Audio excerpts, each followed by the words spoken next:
SLN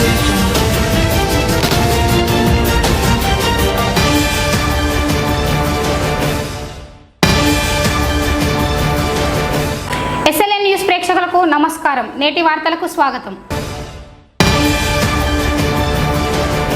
Lakshapeta Venkatraopet ఊరి చెరువును భూ కబ్జాల నుండి కాపాడాలని రాత్రికే జేసీపీలతో మట్టిని తరలిస్తున్నారని, చెరువంతా గుంతలమయంగా మారుతుందని, ఆ గుంతలో పడితే మత్స్యకారులు ప్రమాదం జరిగే అవకాశం ఉందని ఉన్నతాధికారులు వెంటనే స్పందించి తగు చర్యలు తీసుకోవాలని కోరుతూ వెంకట్రావుపేట మత్స్య సహకార సంఘం సభ్యులు ఇరిగేషన్ DEకి వినతి పత్రం సమర్పించారు.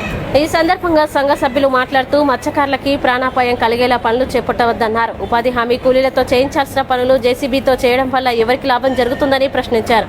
చెరువు చుట్టుపక్కల గల రైతులు మెల్లమెల్లగా చెరువును ఆక్రమించుకుంటున్నారని, వారి బారి నుండి చెరువును రక్షించాలంటే చెరువు సరిహద్దులు నిర్ణయించి సరిహద్దు రాలని వేయాలన్నారు. లేని ఏడల పెద్ద ఎత్తున ఉద్యమించాల్సి వస్తుందని ప్రభుత్వాన్ని హెచ్చరించారు. ఈ కార్యక్రమంలో సంఘ అధ్యక్షులు ఇండ్ల రమేష్, ప్రధాన కార్యదర్శి కల్లూరి అశోక్ కుమార్తో పాటుగా 70 మంది సభ్యులు పాల్గొన్నారు.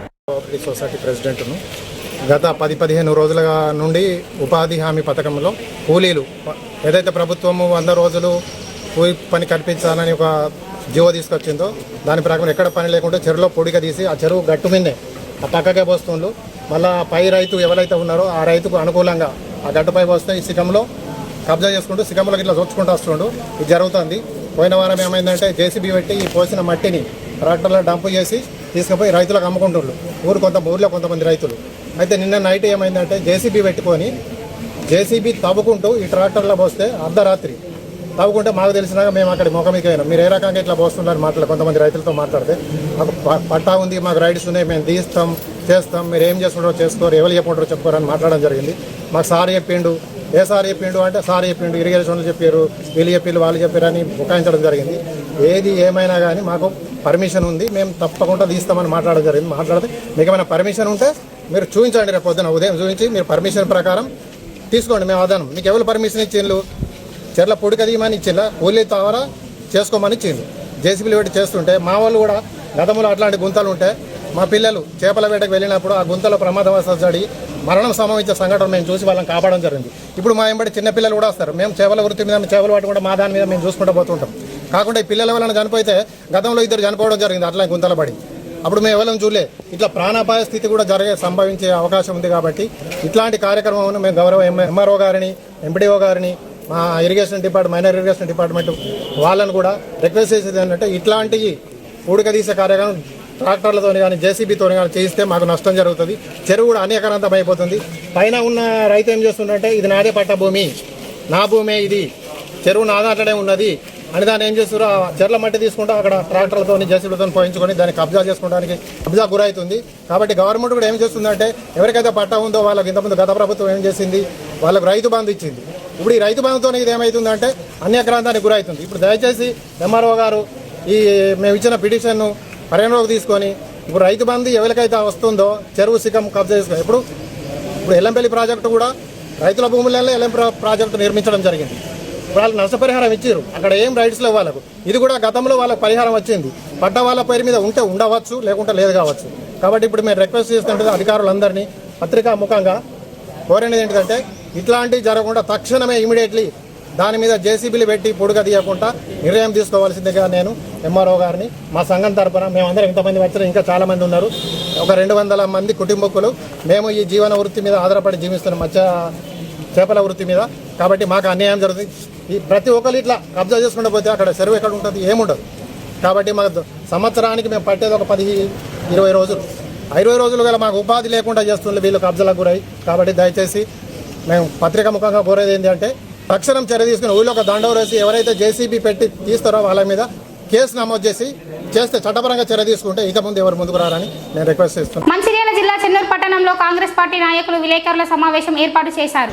మంచిర్యాల జిల్లా చెన్నూరు పట్టణంలో కాంగ్రెస్ పార్టీ నాయకులు విలేకరుల సమావేశం ఏర్పాటు చేశారు. ఈ సందర్భంగా కాంగ్రెస్ నాయకులు మాట్లాడుతూ మంత్రి శ్రీధర్ బాబుపై బీజేపీ ఎంపీ అభ్యర్థి గోమాస శ్రీనివాస్ చేసిన అనుచిత వ్యాఖ్యల్ని తీవ్రంగా ఖండించారు. శ్రీధర్ బాబుపై వ్యక్తిగత వ్యాఖ్యలు చేయడం సమంజసం కాదన్నారు. మరోసారి ఇలాంటి అనుచిత వ్యాఖ్యలు చేస్తే సహించేది లేదని హెచ్చరించారు. ఈ కార్యక్రమంలో కాంగ్రెస్ పార్టీ నాయకులు పాల్గొన్నారు. గోమాస శ్రీనివాస్ గారు మా మంత్రి దుద్దిల్లా శ్రీధర్ బాబుపై వ్యక్తిగత విమర్శలు చేయడం సమంజసం కాదని తెలియజేస్తున్నాం. గోమాస శ్రీనివాస్ నీ చరిత్ర తెలియదు ఏం లేదు. నువ్వు మంత్రిలోని గూడూరు ప్రాంతంలో నీ ప్రాంత వాసులను చీకొట్టిన సందర్భాలు ఉన్నాయి. నువ్వు మా శ్రీధర్ బాబు అనేటువంటి శ్రీధర్ బాబు మచ్చలేని నాయకుడు దఫదఫాలుగా గెలుస్తున్న వ్యక్తి పైన నువ్వు వ్యక్తిగతంగా ఎంతవరకు సమంజసమని తెలియజేస్తున్నావు. మొన్న జరిగినటువంటి పార్లమెంట్ ఎలక్షన్లో పెద్దపల్లి బీజేపీ అభ్యర్థిగా నిల్చున్నటువంటి గవర్నమెంట్ పెద్దలు గోమాస శ్రీనివాస్ గారు ఆ క్యాంపెయినింగ్లో తెలంగాణ ఐటీ శాఖ మంత్రి ఉన్నటువంటి గవర్నమెంట్ పెద్దలు శ్రీధర్ బాబు గారిపైన వ్యక్తిగత అనుచిత వ్యాఖ్యలు చేయడం అనేది సమంజసం కాదు. ఎందుకంటే వారి చరిత్ర వాళ్ళ నాన్నగారి నుంచి వాళ్ళ కొడుకు గారిని శ్రీధర్ బాబు గారి నుంచి చూస్తే మచ్చలేని ఒక నాయకునిగా ఉన్నారు తప్ప ఎవరి దగ్గర కూడా దూషించడం కానీ ఎవరి వ్యక్తిగతంగా అనడం కానీ లేకపోతే ఏ విధంగానైనా తీసుకున్నా కూడా వాళ్ళు రాజకీయ పరంగా అందరికీ కూడా సమంజసులే. కాబట్టి అలాంటి వ్యక్తి పైన నువ్వు అనుచిత వ్యాఖ్యలు చేయడం అనేది కరెక్ట్ కాదు గోమాస శ్రీనివాస్ గారు. ఎందుకంటే రాజకీయంలో ప్రతిపక్షం ఉంటుంది, పాలకపక్షం ఉంటుంది. కానీ పాలకపక్షం ఉన్నప్పుడు ప్రతిపక్షాల మీద పడతారు, ప్రతిపక్షాలు పాలకపక్షాల మీద పడతారు తప్ప కానీ ఎవరు కూడా ఎవరి వ్యక్తిగతం గురించి ఎవరు కూడా మాట్లాడే సందర్భాలు లేదు. కానీ మీరు అదే క్యాంపెయినింగ్లో గౌరవ మంత్రివర్యుల మీద వాళ్ళ తమ్ముల మీద వారి యొక్క మనస్పర్ధలు అంటే వాళ్ళ హావభావాలు దెబ్బతినే విధంగా మీరు వ్యక్తిగతంగా మాట్లాడడం అనేది అది కరెక్ట్ పద్ధతి కాదు. దానికి నిరసనగా మేము మిమ్మల్ని ఖండిస్తూ ఉన్నాం. కాంగ్రెస్ పార్టీ తరఫున చెన్నూరు నియోజకవర్గం తరఫున ఏంటిదంటే మీరు చేసే ఏ క్యాంపెయినింగ్లైనా ఏ పార్టీలైనా కూడా పార్టీ పరంగా విమర్శ చేయాలి తప్ప కానీ ఒక వ్యక్తి మీద అనుచిత వ్యాఖ్యలు చేయడం అనేది అది ఎవరికి కూడా పద్ధతి కాదు, అది మంచి సాంప్రదాయం కాదు. కాబట్టి దీన్ని మీరు ఇంకా మళ్ళీ రిపీట్ కాకుండా చూడాలని చెప్పేసి మేము మా కాంగ్రెస్ పార్టీ తరఫున మీకు విజ్ఞప్తి చేస్తా ఉన్నాం. మీ విజ్ఞప్తికే మేము మొదలు పెడతా ఉన్నాం. జై కాంగ్రెస్, జై కాంగ్రెస్, జై కాంగ్రెస్. చెన్నూరు నియోజకవర్గంలోని కేతన్పల్లి మున్సిపాలిటీ బీజోన్ ఏరియాలోని విజయ గణపతి ఆలయంలో హనుమత్ దీక్ష పరుల ఆధ్వర్యంలో హనుమత్ యజ్ఞ హోమం కార్యక్రమాన్ని ఘనంగా నిర్వహించారు. ఉదయం నుండి హనుమాన్ ఆలయంలో వేద పండితుల ఆధ్వర్యంలో ప్రత్యేక పూజలు నిర్వహించారు. ఆలయ అర్చకులు సతీష్ శర్మ ఆధ్వర్యంలో జరిగిన ఈ హోమంలో పట్టణంలోని హనుమాన్ మాలాదారులు భక్తులు పెద్ద సంఖ్యలో పాల్గొని మొక్కులు చెల్లించుకున్నారు. అనంతరం ఆలయ కమిటీ ఆధ్వర్యంలో భక్తులకి మహాన్నదాన కార్యక్రమాన్ని ఏర్పాటు చేశారు. ఈ కార్యక్రమంలో గురుస్వామి కృష్ణమూర్తి, హనుమాన్ స్వాములు, దురిశెట్టి రవి, ముద్దసాని శ్రీను, సప్ప సతీష్, రామగిరి శ్రీనివాస్, జంగంపల్లి లింగయ్య, ఆదిచర్ల సత్యనారాయణ, గోలె రాజేందర్, అప్పల రవి భక్తులు పాల్గొన్నారు.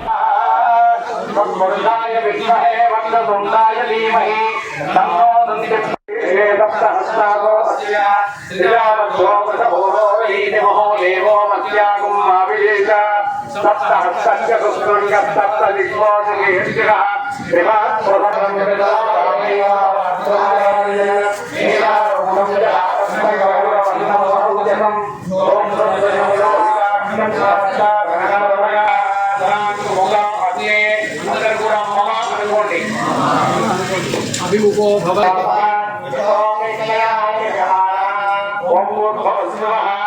తత్సవితుర్వరేణ్యం భర్గో దేవస్య ధీమహి ధియో యో నః ప్రచోదయాత్. ఓం అగ్నయే నమః, ఉదాగ్రే ఉదాయ నమః, ఉదాగ్రే నమః, విష్ణవత్మనే నమః.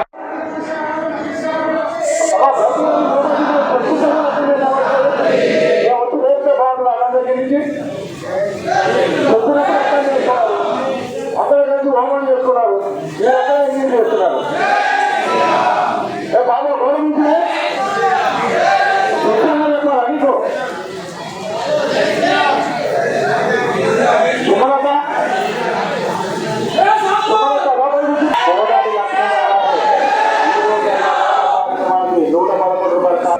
ప్రతి సంవత్సరం లాగానే హనుమాన్ స్వాముల మాలాధారణ అయిన తర్వాత మండల దీక్ష కార్యక్రమంలో కాస్తంతమంది, ఆ తర్వాత 21 రోజు స్వాములు, 11 రోజుల స్వాముల మాలలన్నీ అయిపోయిన తర్వాత హనుమాన్ జయంతి వరకు కూడా అత్యంత భక్తి శ్రద్ధలతో వీళ్ళు స్వాములందరూ కూడా ఉండడం జరుగుతుంది. అందులో భాగంగా వీళ్ళందరూ ఆయురారోగ్య అష్టైశ్వర్యాలతో తొలతూగాలని లోక కళ్యాణార్థం ఈ సంవత్సరం కూడా మన విజయ గణపతి దేవాలయ ప్రాంగణంలో ఆంజనేయ స్వామి యజ్ఞం నిర్వహించడం జరుగుతుంది. ఈ యజ్ఞానికి ప్రతి ఒక్కళ్ళు కూడా వస్తు రూపేణ ధన రూపేణ వాళ్ళ సహాయ సహకారాలు అందించి ఈ యొక్క కార్యక్రమాన్ని విజయవంతం చేస్తున్నారు. అట్లాంటి సహాయం చేసిన వాళ్ళందరూ కూడా ప్రతి సంవత్సరం కూడా ఇదే విధంగా సహాయ సహకారాలు అందిస్తూ ఉండాలని వాళ్ళందరినీ మనస్ఫూర్తిగా కోరుకుంటూ ఈ యొక్క ఆంజనేయ స్వామి కృప వల్ల వాళ్ళ ఇళ్లలో శుభకార్యాలు, ఆయురారోగ్యాలు, అష్టైశ్వర్యాలు కలిగి జీవితాంతం సుఖశాంతులు కలిగి ఉండాలని చెప్పి మనస్ఫూర్తిగా కోరుకుంటున్నాం. జై శ్రీరామ్. ఇటీవల రోడ్డు ప్రమాదంలో మృతి చెందిన cable TV operator Bhaskari Venkatesham కుటుంబానికి గురువారం Naspur Srirampur area cable TV association సభ్యులు ఆర్థిక సహాయం అందించారు. మృతి చెందిన ఆపరేటర్ భాస్కరి వెంకటేశం కుటుంబ సభ్యులు రాజ్యలక్ష్మి, దీపిక, అక్షయ్లకి కేబుల్ టీవీ అసోసియేషన్ ద్వారా ఆపరేటర్ల నుంచి సేకరించిన 21,250 రూపాయలని ఆపరేటర్లు గాండ్ల సత్యం, పంపన తిరుపతి, రాజేశంను అందించారు. ఈ సందర్భంగా వారు మాట్లాడుతూ తోటి ఆపరేటర్ వెంకటేశం మృతి చెందడం విచారకరమన్నారు. ఆపరేటర్గానే కాకుండా సిటీ కేబుల్ కెమెరామెన్గా సామాజిక సేవా కార్యక్రమాల్లో భాగస్వామ్యం అవుతూ అందరితో కలివిడిగా ఉంటూ మంచి పేరు గాంచారని తెలిపారు. వెంకటేష్ని కేబుల్ టీవీ ఆపరేటర్లు మరవలేమన్నారు. ఆయన కుటుంబానికి తోటి ఆపరేటర్లు అండగా ఉంటారని పేర్కొన్నారు. చెర్లపల్లె ఊరి చెరువును కబ్జా కోరాల నుండి కాపాడాలని కోరుతూ మత్స్యకారులు, ఆయకట్ట రైతులు చెరువు వద్ద నిరసన తెలిపారు. మంచిర్యాల జిల్లా చెన్నారం మండలం చెర్లపల్లి ఊరి చెరువును కాపాడాలని కోరుతూ చెరువు వద్ద మత్స్యకారులు, ఆయకట్టు రైతులు నిరసనకి దిగారు. ఈ సందర్భంగా వారు మాట్లాడుతూ చెర్లపల్లి ఊరి చెరువు 50 ఎకరాల విస్తీర్ణంలో విస్తరించి ఉండగా మరో 50 ఎకరాలు FTL లెవెల్ ఉండగా మొత్తం 100 ఎకరాల చెరువుకు గాను ప్రస్తుతం 20 ఎకరాల చెరువు మాత్రమే మిగిలిందని, కాలక్రమేణా ఇది కూడా కనుమరుగయ్యే అవకాశం ఉందని ఆవేదన వ్యక్తం చేశారు. రాత్రికి రాత్రే కొందరు వ్యక్తులు చెరువులో JCBని సహాయంతో మట్టిని త్రవ్వి ట్రాక్టర్ల ద్వారా FTL లెవెల్లో ఉన్న భూముల్లో చెరువు శిఖం భూముల్లో పోస్తూ చెరువు విస్తీర్ణం తగ్గిస్తున్నారని అన్నారు. చెరువుపై ఆధారపడి ప్రత్యక్షంగా చెరువులో చేపలు పట్టుకుని జీవనం సాగించే 100 మత్స్యకార కుటుంబాలు చెరువు ఆయకట్టు కింద 250 ఎకరాల ఆయకట్టు రైతులు చెరువు ద్వారా లబ్ధి పొందుతున్నారని, నేడు ఈ కబ్జాల మూలంగా సదరు చెరువులోని నీటి మట్టం తగ్గి మత్స్యకారులు, రైతులు తమ ఉపాధి కోల్పోయి రోడ్డున పడాల్సిన పరిస్థితి వచ్చేలా ఉందని ఆవేదన వ్యక్తం చేశారు. మత్స్యకారులు, రైతులే కాక చెరువు చుట్టుపక్కల గల ఊర్లలోని బావుల్లో కూడా త్రాగునీటికి గోస వచ్చి పడేలా ఉందన్నారు. కబ్జాకి యత్నిస్తున్న వారిపై చర్యలు తీసుకుని చెరువుని కాపాడాలని అధికారులని స్థానిక ఎమ్మెల్యేని వేడుకున్నారు.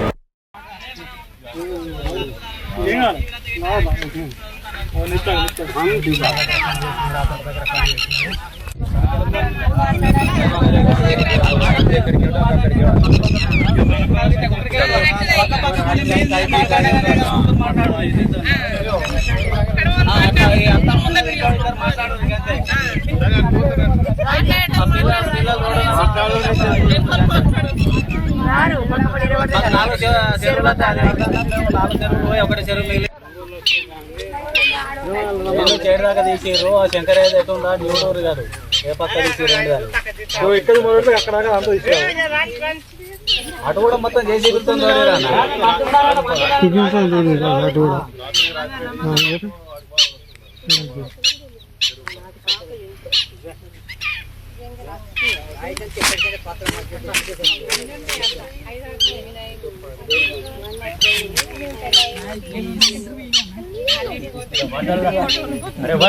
మాట్లాడతా ఏమన్నా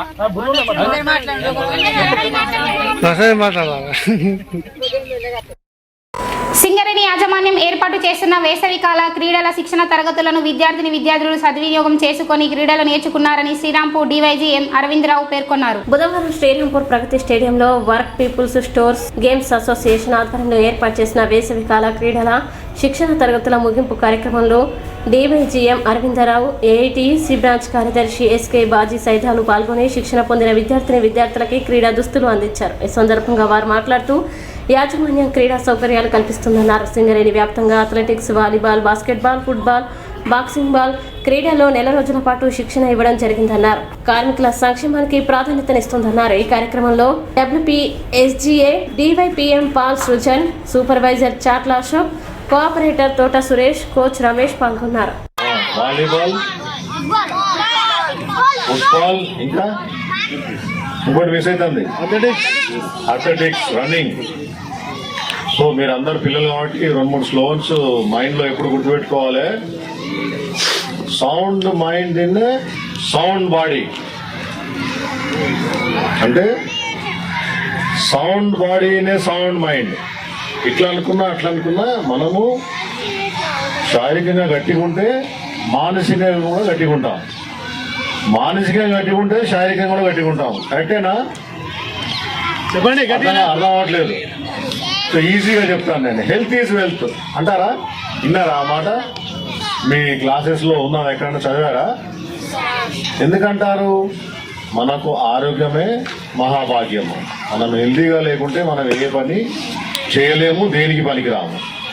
సో ఈ విషయాన్ని మన సింగరేణి మేనేజ్మెంట్ గమనిస్తూ మీరందరూ సమ్మర్లో ఇంట్లో కూర్చొని టీవీ చూసుకుంటూ పేరెంట్స్ సతాయించుకుంటూ ఉండకుండా మనకి ఈ సమ్మర్ క్యాంప్స్ మనం పెట్టడం జరిగినది. సో ఇవన్నీ మళ్ళీ అందరూ యూజ్ చేసుకున్నారు కదా బాగా. సో నెక్స్ట్ ఇయర్ కూడా ఉంటుంది. మీరు అందరూ అప్పటికి ఇంకా పెద్దగారు కాబట్టి 18 years వరకు క్యాంప్ మనం ఉంటుంది కాబట్టి నెక్స్ట్ ఇయర్ కూడా ఇక్కడే ఉంటే మీరు జాయిన్ కావాలి. ఇదే మాదిరిగా మీ ఫ్రెండ్స్ అందరు కూడా ఎవరైతున్నారో వారికి కూడా తెలియపరచాలని కోరుతూ ముగిస్తున్నాను. Thank you. జై సింగరేణి. బాలబాలికలు అందరికీ నమస్కారం. మీరందరూ ఈ 20 రోజుల నుంచి సింగరేణి ఇచ్చిన శిక్షణా తరగతుల్లో మీకు ట్రైనీస్ అనేక విషయాలు, మీ ట్రైనర్స్ అనేక విషయాలు తెలియజేశారు. క్రీడల ద్వారా మానసిక ఉల్లాసమే కాకుండా శారీరకంగా మీరు బలంగా ఉంటారు.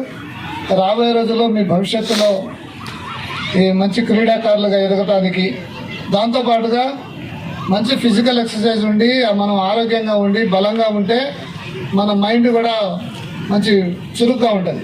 దానివల్ల చదువుల్లో కూడా పైకి మంచి ఉత్తీర్ణత సాధించడానికి అవకాశం ఉంటుంది. ఈరోజు మీరు చూస్తున్నారు క్రీడలకి దేశంలో ప్రపంచవ్యాప్తంగా మంచి ఇది ఉంది, పాపులారిటీ ఉంది. మీరందరూ క్రికెట్ని చూస్తారు.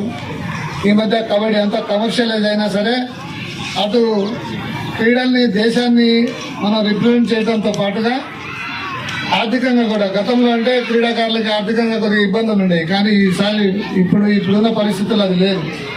రాబోయే రోజుల్లో మీరందరూ మంచి క్రీడాకారులుగా ఎదగాలని, అదేవిధంగా మీకు మంచి శిక్షణ ఇచ్చిన ఎవరైతే శిక్షకులు ఉన్నారో వాళ్ళందరికీ అభినందనలు తెలియజేస్తూ పిల్లలందరికీ ఆశీర్వాదాలు తెలియజేస్తూ నేటి ఎస్ఎల్ఎన్ న్యూస్ ఇంతటితో సమాప్తం. తిరిగి ప్రసారమయ్యే ఎస్ఎల్ఎన్ న్యూస్లో మళ్ళీ కలుద్దాం. అంతవరకు సెలవు. నమస్కారం.